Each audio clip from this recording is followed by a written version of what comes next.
بسم اللہ الرحمن الرحیم، شروع کرتا ہوں اللہ کے نام سے جو بڑا ہی مہربان اور نہایت رحم کرنے والا ہے۔ امام علی علیہ السلام کی خدمت میں ایک شخص آ کے کہنے لگا، یا علی علیہ السلام، قیامت سے پہلے انسانوں کا وہ کون سا عمل ہوگا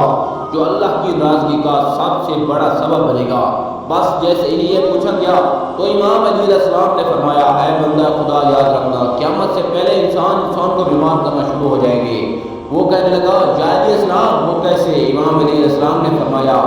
اے شخص، آخری زمانے کے لوگ نفرت، حسد، لالچ اور منافقت میں اتنے آگے بڑھ جائیں گے کہ وہ انسانوں سے لڑنے کے لیے تلوار، نیزے، بھالے کا استعمال نہیں کریں گے، بلکہ عجیب و غریب بیماریوں کو پیدا کریں گے اور مختلف شہروں اور ملکوں میں ان بیماریوں کو پھیلانے کی کوشش کریں گے۔ وہ لوگ گھٹ گھٹ کر مر جائیں گے اور کسی کو معلوم بھی نہ ہوگا ان لوگوں کو کس نے مارا، اور یہی وہ عمل ہوگا جو قیامت کے نزدیک سب سے زیادہ ناراضگی کا سبب بنے گا۔